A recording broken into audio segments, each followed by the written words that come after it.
Hello, everyone. I'm Amanda Matthew, a pediatrician based in Manhattan, and someone who's had to learn how to rise above family toxicity. You've probably heard the saying, success breeds enemies. Well, imagine combining success with a manipulative sister-in-law. That's my reality. I built my pediatric practice from the ground up and even helped my younger brother, Marcus, launch his construction company. We were always close until Regina entered the picture. Your sister's always hanging around the office, isn't she? I once overheard Regina whisper to Marcus. Don't you think that's a bit controlling? I mean, just because she helped with the startup money. It started with subtle jabs like that, little remarks designed to plant doubt. The first time I met Regina was at a charity gala where Marcus was bidding for contracts. She was stunning, charming, and seemed genuinely interested in my work with children.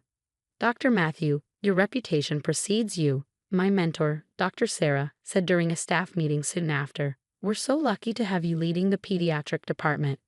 I noticed Regina's polite smile falter. She was there to drop off lunch for Marcus, but her narrowed eyes betrayed something else. Then came the pregnancy announcement. We're having a baby, Regina exclaimed at a family dinner, her excitement lighting up the room. Everyone was thrilled, especially me. Becoming an aunt was something I'd always dreamed of, but things started to unravel. Lisa, Marcus's assistant, approached me at the office one day. Dr. Matthew, I don't mean to intrude, but I've noticed Mrs. Chase coming in late at night, going through files in Marcus's office. I felt the chill run through me. Files? What files? Before I could make sense of it, Monica, Regina's former roommate, reached out to me on social media. We need to talk about Regina, she wrote. There's something you should know about her connection to Robert Chase. Robert Chase, Marcus's fiercest competitor, known for hostile takeovers and ruthless tactics. The mere mention of his name made my stomach churn. Regina's manipulation only became more apparent as her pregnancy progressed. I heard Amanda telling her doctor friends that my pregnancy choices are all wrong. Regina wailed to Marcus one evening. I didn't say that. I protested when Marcus confronted me. All I did was suggest a good prenatal vitamin brand. Maybe you should focus on your own life, Amanda, Marcus snapped. Not everyone needs your professional opinion. The words stung. Marcus and I had always been close. But now, Regina was driving a wedge between us, and I felt powerless to stop it. Then one night, I overheard Regina on the phone. Everything's going according to plan. Trust me, Robert, by the time the baby arrives, Marcus won't have anyone left but me. I froze. Robert Chase. This wasn't just petty family drama anymore. It was a calculated plan to isolate Marcus, and Regina was at the center of it. At Regina's lavish baby shower in the Plaza Hotel's Crystal Ballroom, tension simmered just beneath the surface. The room sparkled with chandeliers and floral arrangements, but Regina was glued to her phone, furiously texting. Dr. Matthew, could I ask your advice? My sons have this persistent cough. A colleague murmured during appetizers. Before I could respond, Regina's voice cut through the room. Can we not turn my baby shower into your medical key and a session? The room fell silent. All eyes were on us. Regina alternated between smirks and scowls as she opened gifts, her mood swinging like a pendulum. When she reached mine, a premium baby medical care kit and documentation of a college fund I'd set up, her smile turned icy. How generous of super successful Aunt Amanda, she drawled, loud enough for everyone to hear. Always showing off, aren't you? First your fancy doctor job, then funding Marcus's company, and now trying to control my baby's future. Regina, I just wanted. Wanted what? She snapped, standing up, her pregnancy not dulling the venom in her voice. To prove you're better than me? That you'd be a better mother? That you know everything because you're a doctor? That's not true, I began, but she cut me off. You just can't stand that Marcus has a life that doesn't revolve around you anymore. That's not true. I started to defend myself, but the slap came out of nowhere. The sharp crack echoed through the ballroom. I stumbled backward, colliding with a table full of champagne glasses. Crystal shattered on the floor, and gasps rippled through the stunned crowd. Dr. Sarah rushed to my side, her voice calm but laced with fury. I'm documenting this assault right now. That kind of force could have seriously injured her. Stay out of this, Regina screamed, her face contorted with fake indignation. She's been trying to ruin everything since day one. acting all perfect, pretending to care about my baby while spreading lies about me. Marcus finally stepped forward, but not to help me. "Amanda, I think you should leave," he said, his voice cold. "You've upset her enough." I stared at him in disbelief. "Marcus, please, there's something you need to know about Regina." "No, no more of your paranoid accusations," he snapped. "She's pregnant with my child, Amanda. And you can't stand not being the center of attention. Get out." Tears blurred my vision as security escorted me from the ballroom. Behind me, I could hear Regina's dramatic sobs and Marcus's voice soothing her. But when I glanced back, Regina's crocodile tears vanished. She locked eyes with me, her mouth twisting into a victorious smirk. Out in the rain-soaked parking lot, Dr. Sarah caught up with me. "I've taken photos of your face for documentation," she said firmly. "This isn't over, Amanda." My phone buzzed. A text from Monica. "I saw what happened. Meet me tomorrow. You need to see something about Regina and Robert Chase. It's worse than we thought." I touched my throbbing cheek, the sting of humiliation replaced by a surge of rage and determination. Regina may have humiliated me tonight, but she had made the biggest mistake of her life. Nobody hits me in front of my colleagues, my mentor, and my brother, and gets away with it.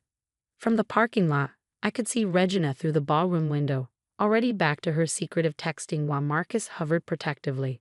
My baby brother was in danger, whether he believed it or not, and I was done playing nice.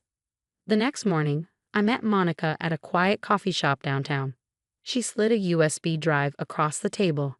"Security footage from Chase Industries," she explained. "Dated 3 months before Regina met Marcus. She wasn't just an employee, she was Robert Chase's top corporate spy." My hands trembled as I plugged the drive into my laptop. The video showed Regina sitting confidently in a boardroom with Robert Chase. "Target his sister first," Chase's voice echoed through the speakers. "Marcus Matthew trusts her too much. Once she's out of the picture, he'll be vulnerable." My phone buzzed. Lisa was calling. "Dr. Matthew, I stayed late at the office last night." Regina was there, copying files from Marcus's computer. "I filmed everything." The video she sent showed Regina downloading confidential documents, client lists, bid amounts, blueprint specifications. It was everything Chase needed to destroy Marcus's company. "That's not all," Monica added. "The pregnancy? It was a setup. Chase's records show she got fertility treatments 2 weeks before meeting Marcus." My stomach twisted as the pieces of this horrifying puzzle clicked together. Bank alerts flooded my phone. As a silent partner in Marcus's company, I could see irregular transfers. Regina had been siphoning funds into hidden accounts. Then, another text. "Miss Matthew needs to back off. Accidents happen to nosy doctors." I dug deeper into Marcus's recent contracts, all mysteriously lost to Chase Industries. Each bid had been just slightly undercut, every project stolen with insider knowledge. "She's sabotaging us." Regina's voice carried from Marcus's home office as I dropped off some documents he'd requested.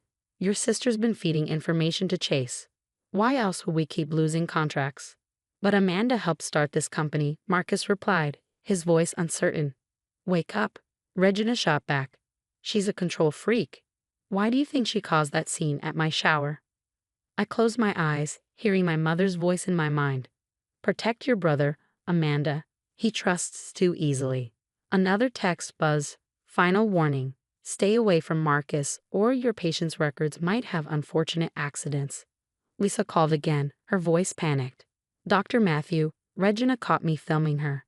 She's threatening to frame me for corporate espionage." "Send me everything you have," I instructed. "Then get somewhere safe." Hours later, I had the full picture. Evidence of Regina meeting Chase weekly at a private club. Documents showing she destroyed 3 other companies the same way. Bank records revealing millions in payouts. The final piece? A recording from Monica, Regina and Chase laughing in bed together, plotting Marcus's downfall. "Once this baby's born, he'll sign everything over to me," Regina purred. Poor, trusting Marcus. At least his sister won't be around to warn him. "Just keep him isolated," Chase replied. "The restraining order you're planning should handle his sister permanently." My blood boiled. They weren't just stealing Marcus's company. They were planning to ruin him completely. Another text popped up. "Meeting about your brother's incompetence tomorrow." The board's voting to remove him. Shame you can't warn him. The Amon Regina, you messed with the wrong sister. A thunderstorm raged outside when Marcus burst into my office after hours. His face was pale, his hand trembling as he held his tablet. Your phone syncs to the house Wi-Fi, right? His voice cracked with a mix of rage and disbelief. Regina forgot to disconnect from it. He thrust the tablet toward me. The screen lit up with hundreds of WhatsApp messages between Regina and Robert Chase. My stomach churned as I scanned them. Intimate photos, whispered schemes, and then Regina's pregnant belly visible in several compromising shots with Chase. Look at this one, Marcus said, scrolling with tears streaming down his face.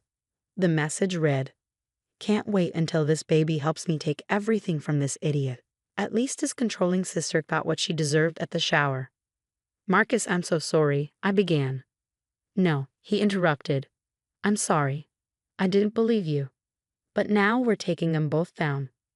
Over the next week, Marcus and I carefully orchestrated our plan. He played the devoted husband, feeding Regina fabricated details about a massive new development project. "Baby, these plans for the new airport contract are incredible." Regina cooed over dinner, phone hidden discreetly under the table as she texted Chase. "They won't stand a chance." Chase Industries swallowed the bait without hesitation. Millions were poured into preparing for a project that didn't exist, even pushing them to take out massive loans. Regina's insider information had always been flawless. Why doubt it now? The trap was set. The day Chase Industries announced their bid, Marcus struck back. At an emergency board meeting, he presented everything. Regina's espionage, the affair, and her schemes. "And here's footage of her assaulting my sister at the baby shower," Marcus declared, his voice booming through the boardroom. Within hours, the fallout was catastrophic. Chase Industries' stock plummeted. Reporters picked up the story, and Regina's phone exploded with calls from furious investors and curious journalists. Her perfect facade shattered. "You ruined everything." Regina screamed outside the courthouse days later, moments after Marcus filed for divorce. "That baby was my ticket to." She stopped mid-sentence, realizing reporters were filming. But it was too late. The revelations came fast and furious. The fertility treatments before she even met Marcus, the sham marriage, the espionage scheme. Chase Industries teetered on the edge of bankruptcy while Regina's social circle evaporated overnight. 6 months later, I sat beside Marcus at a charity gala hosted by my medical practice. A news ticker rolled by on the screen nearby. Former corporate spy Regina Matthews sentenced in multi-million-dollar fraud case. Dr. Sarah, my assistant, approached with a smirk. Regina called again. Says she's desperate to apologize. Marcus and I exchanged amused glances. "Tell her congratulations on the prison pregnancy program," I replied, sipping my wine. "I hear they have excellent prenatal care." The next day, the headline said it all. Chase Industries assets sold off. Matthew Construction expands nationwide.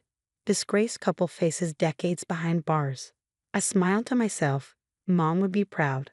I protected Marcus just as I promised her I would. Regina learned the hard way, never underestimate a sister's love or her capacity for revenge. What would you do if you discovered your pregnant sister-in-law was a corporate spy plotting to destroy your family? Would you quietly gather evidence like I did, or confront her head-on? The hardest part wasn't catching Regina. It was watching my brother fall for her manipulation, even as she isolated him from those who loved him most.